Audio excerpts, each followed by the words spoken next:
Hey guys, this is Jay Calder with Jay Unboxing here, giving you a personal prediction for Mauricio Lara versus Leigh Wood 2. And as always, of course, this is just my take. Your predictions can be left down in the comments section below. This is a very good, interesting rematch, which is kind of rare sometimes because they're not always the most compelling fights, but this one actually does have some intrigue, so would love to hear all your thoughts, your bets, your predictions, all that good stuff down in the comments section below. And a little bit of fight info here. We have Mauricio Lara taking on Leigh Wood. This will be at the Manchester Arena in Manchester, England, of course, airing live on DAZN in the featherweight division with the WBA's version of the 126-pound title on the line, currently possessed by Lara, which he won from Wood in their initial encounter. Well, this should be a pretty good fight in my personal opinion, a damn good fight as a matter of fact. What's fun about this one is that just a few years ago, you don't expect this to be an anticipated showdown. Wood was more or less a domestic fighter in England, and Lara was being brought in to lose to guys like Josh Warrington. Let's not kid ourselves here. However, boxing, proving to be the hardest of sports to predict and figure out, lets us in on the surprise, and now we have one of the better rematches to look forward to in recent memory. Initially, Wood was the titleist, going in confident, and he's looking to keep his gold, and Lara was the hungry challenger. Now, things have kind of flipped and reversed to some degree. So, does Lara repeat, or do we get revenge for Wood? Let's break this one down. Starting with the champion here, for Lara to win, I think it's important. Don't load up. Now, for starters, this is going to make you more tired. You seem to get a bit winded in that initial encounter. Naturally, you're going to want to look to avoid that here. What's more, it makes your shots a bit easier to read when you can kind of see them coming, and they're in that much more telegraphed way. This is certainly not something you're looking to do in this fight, particularly against Wood, who might have the slight edge in hand speed against you. It's a little bit tricky because you guys have different styles and different ways of throwing the shots, but he certainly might have straighter shots which can get there quicker if you're loading up. And that kind of leads into the fact that it makes you easier to counter. And that was an area where Wood did have some success, where you would load up on these shots, you'd miss, be out of position, and he would make you pay for it. You're looking, of course, to avoid that. The underrated timing that you sometimes possess will beat you loading up on that left hook time and again if you do it consistently in this fight. The left hand that ended the first encounter really wasn't a shot that you had to swing with all of your body flying into the shot. It was simply a well-timed shot that Wood didn't see coming. A lot more of that is going to give you success on the night. I would also say press Wood straight back. Wood will need to use angles and lateral movement. That's what he's going to have to do to be successful. Backing up straight, probably going to lead him to being hit by a shot he doesn't see coming. If he's trying to go forward too much, it's just too much of a tear-up, probably benefits Lara too much. That being said, you want to make sure that you're trying to do the opposite of what he's looking for, of course, which is press him straight back, get him into those kind of troubled predicaments. The more backing up he has to do, the more of a kind of power battle it becomes of who's going to land the quicker, straighter, faster, harder shots at times. He might beat you in the speed department, but in the power punch department, you might have him beat. And if you end up landing one of those bombs like you did in the first encounter, it could be a quick night for you. It's a much more of a toss-up in those kinds of battles, but I think you're willing to take that gamble, and I don't think Wood is interested in doing that because it doesn't benefit him. Backing him up in a straight line keeps him right at your range and in harm's way, which of course is what you're looking to maximize. And finally, I would say attack the body. Now, this is going to work for you for many reasons. Okay, for starters, Wood can be hit there, especially when you get on the inside, and you attack the body pretty well, so why wouldn't you do that? Of course, like in any situation when you attack the body, it lowers the guard and it lets you have those more hurtful shots get home upstairs that you're looking to land anyway.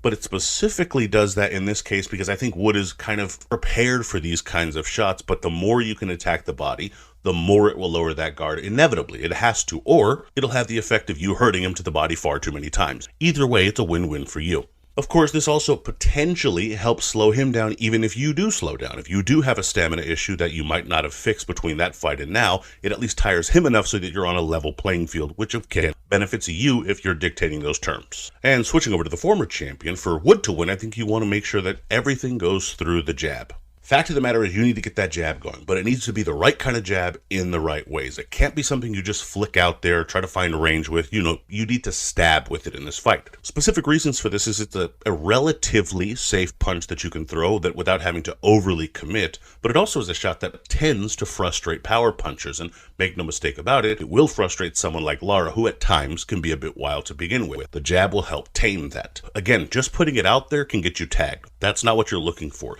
It needs to be much more of a piston than just something you're trying to find range with, because again, that also helps them find your range too if you do it too often. All your other work, the quick left, the straight right hand coming off the back of it, and so on and so forth, is going to be a result of a good jab, a good stiff one that you need to get going early and often.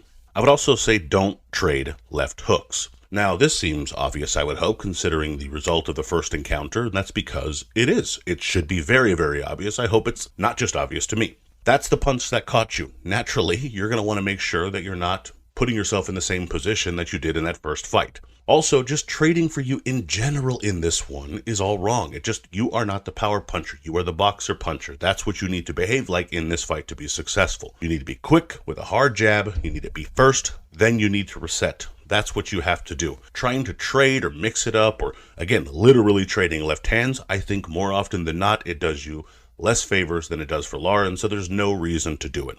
Doesn't mean you abandon the left hand, of course. You still need to get it going, but you need to make sure you're doing it when you're putting yourself in those low risk percentage moments, as opposed to just making it a 50-50 gamble and seeing what happens. And finally, I would say keep the pace high, but Lara has tired, and he seemed to kind of tire against you in that first encounter at times. That being said, you need to be able to capitalize off that by really putting a pace on him that's going to make it hard for him to just wing wild shots at you and hope for the best. He has to feel the pace of this fight. This, again, can be done with that busy jab. This can be making sure you're not giving him the chances he's looking for, frustrating him, making it seem a lot more desperate in terms of the work he's trying to do.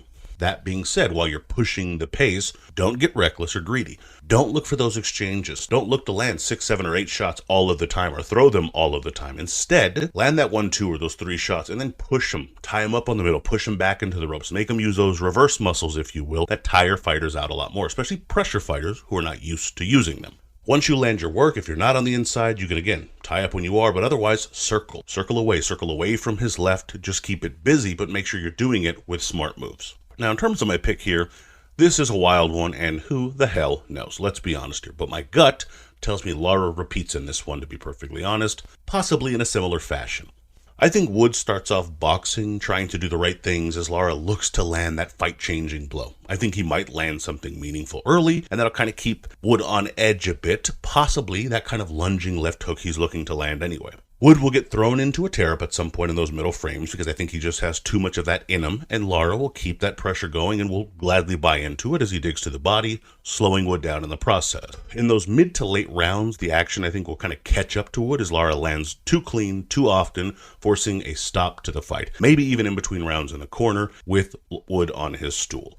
Winner, late stoppage, Mauricio Lara.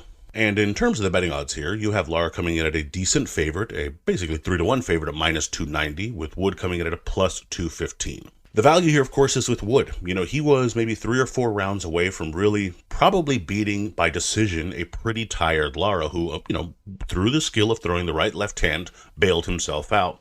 If Woodward was able to potentially avoid that shot for a few more rounds, he might have potentially avoided the trouble that he needed to. Of course, he didn't. The point is, do you find enough value in that memory to make a 2-1 bet in favor of Wood here?